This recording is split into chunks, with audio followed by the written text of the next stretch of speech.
Cleveland, Jack Smith issued nearly 200 subpoenas. Is that correct? Yes. Those subpoenas targeted over 400 Republican individuals and organizations, correct? Correct. Many of whom had no connection to those who entered the Capitol on January 6th, correct? Absolutely.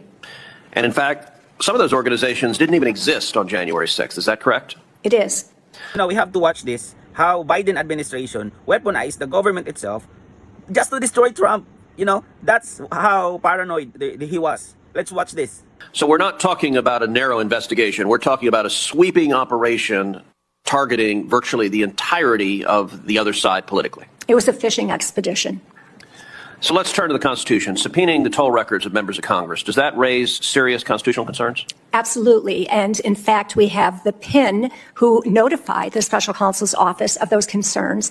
And Jack Smith had apparently said that he was going to consult with the Solicitor General, according to the release of the information from Senator Grassley this morning. Yet when he was deposed by the House and was specifically asked if he spoke with the Solicitor General, he said, on this discrete issue, no.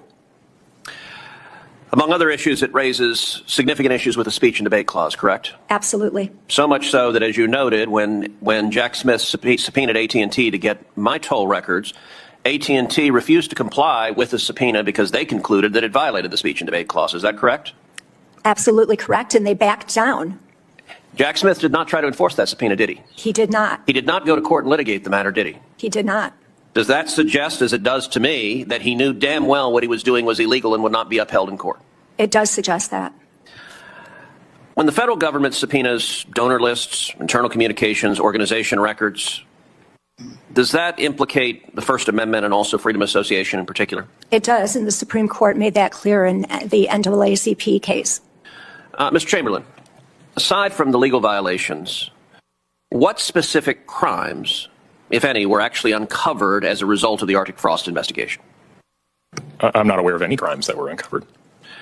Would the senators, donors, organizations, and individuals who were surveilled and subpoenaed have ever learned about the Arctic Frost investigation had Trump not won in 2024? Look, probably not. This wasn't an investigation. Mainly because of these non-disclosure orders. This was a full-scale political witch hunt by the Biden administration. We're now just learning about them because they were in these prohibited access files. 200 subpoenas, over 400 Republicans targeted, phone records, toll data, even wiretapping privileged lawyers' calls. They spied on lawmakers, campaigns, and regular conservative using the full power of FBI and DOJ. Now they weaponize it. This is a bigger and more dangerous than Watergate because it wasn't a few criminals. It was the government itself, weaponized against one political party. Now imagine if Trump didn't win in 2024, this would still be hidden under non-disclosure orders. That's how dirty it was. Here's the truth. The Biden DOJ didn't care about justice. They don't care about that. They wanted to destroy Trump and crush the entire Republican Party before election.